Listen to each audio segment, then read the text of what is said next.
50, 200. Le pic au Maroc, c'était en 84-5, il y avait 250 salles. Aujourd'hui, on a 58 écrans. C'est-à-dire il y a deux complexes qui font 14 écrans et 9 écrans, des Mégarama de Casa et de Marrakech. Il va y avoir un nouveau Mégarama à Rabat avec 10 écrans, un autre à Tanger avec 9. Bon, tout ça tourne autour de 60, 70, 80 d'ici la fin de l'année.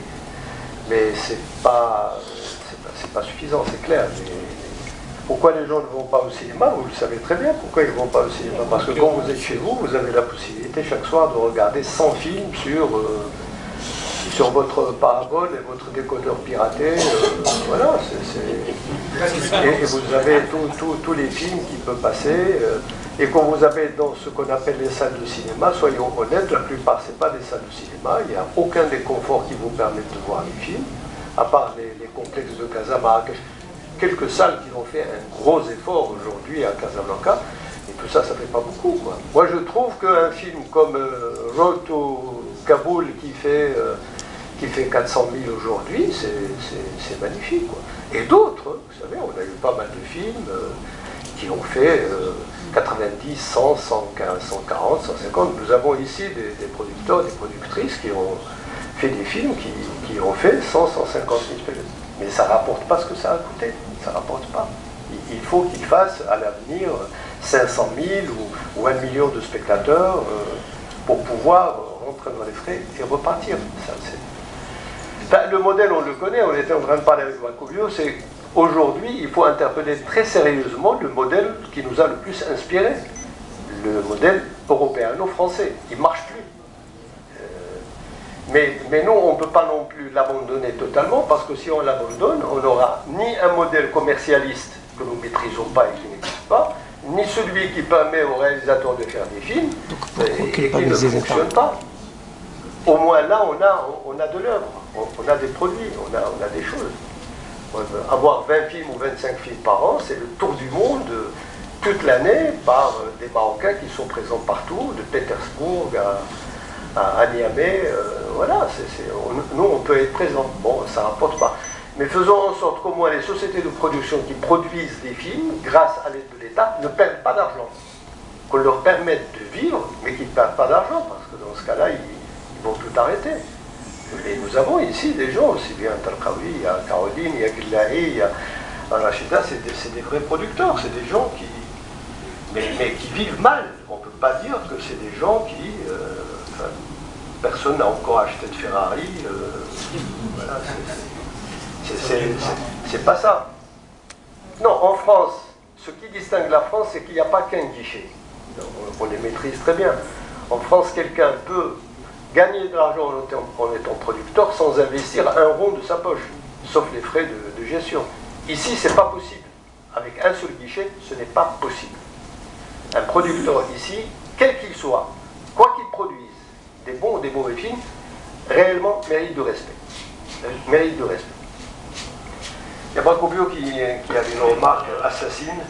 Non, c'est pas assassin, j'écoute et je réfléchis en même temps. J'écoute les barres papiers, j'écoute mon jeune confrère congolais qui dit qu'il vit seul au pays aujourd'hui, les autres sont partis. Mais si les autres sont partis, il n'y a pas de chance que quelqu'un d'autre vienne faire à votre place ce qu'il y a à faire. Je constate que les Nigérians, quand ils commencent à se battre pour la production, ils n'ont aucune salle. Je constate qu'ils se sont posé la question de savoir comment on fait pour que les gens viennent dans les salles. Et je vous ai dit qu'au début, aucun écran n'était réservé aux films nigérians. Sauf que toutes les salles dont je vous parle sont dans des complexes commerciaux. Ça veut dire qu'ils ont compris qu'on ne peut pas faire un complexe avec des salles de cinéma à gauche à droite. Et nous, au Cameroun, on s'est battu pendant près de 8 mois pour que l'État qui vient de donner un terrain central accepte que ça va être dans un mall. Mais on leur a dit aujourd'hui, il est impossible de faire un cinéma comme ça. Donc, je veux dire, je ne suis pas tout à fait d'accord qu'on oppose encore en permanence le commercial et la création. Honnêtement, ce que je crois les Nigériens ont voulu faire avec un mouvement, c'est qu'ils sont partis du commercial, mais il y a des auteurs là-dedans, comme tu disais, qui apportent l'idée de création, n'est-ce pas? Parce que il n'y a peut-être pas 3000 films de qualité, ni même 100 films de qualité, mais il y a quelques films qu'on découvre et qui sont des films qui peuvent se défendre partout. Et la question de Pedro tout à l'heure, de dire, avec le numérique demain, Je ne sais pas si c'est notre modèle qui nous prépare au numérique ou si c'est le modèle de ce que nous appelle le VCD qui prépare davantage au numérique. Ça, je ne sais pas. Mais il se trouve qu'avec le numérique, le public va se dire, j'ai un film, qu'est-ce que je vois? Et c'est tout. Et nous sommes, au Nigeria, vous constatez que qu'est-ce que les gars ont fait? Ils ont compris qu'il faut passer par les femmes. C'est en fait les femmes au Nigeria qui sont les plus grosses consommatrices de ces DVD, n'est-ce pas, qu'ils font. Et vous savez que c'est un pays, par exemple, où la piraterie est très élevée, mais pendant les 21 premiers jours, ils ont constaté que la piraterie attend. Parce que d'ailleurs, il y a des producteurs qui fonctionnent comme des véritables mafias. C'est-à-dire que si vous piratez un film nigérian, dans les 2 premières semaines après la sortie du film, vous pouvez être sûr que même votre vie est en danger. Et ça, c'est parce que les producteurs mettent leur argent, ils protègent et ils remontent. Bon, je ne dis pas que tout est bon là-bas. Hein. Moi, je m'interroge simplement. Je me dis, ces gens-là se sont dit, comment on fait? Quand vous rencontrez un cinéaste nigérian, un cinéaste anglophone camerounais, il ne vous dit pas, tu travailles sur quel scénario? Il ne vous demande pas, la côté artistique de ton prochain film, c'est quoi? Il te dit, comment va le business? Et ça, c'est un point mental, c'est important. Et c'est pour cela que Noureddine insiste sur le fait qu'il y a le modèle français sur lequel nous sommes. Il ne vous demande pas comment est-ce que ton film a été reçu dans tel festival. Il te demande combien de DVD tu as vendu, combien de gens sont entrés. Donc c'est une mentalité. Et je vous dis, moi je ne sais pas encore laquelle d'ailleurs je suis trop plongé dans...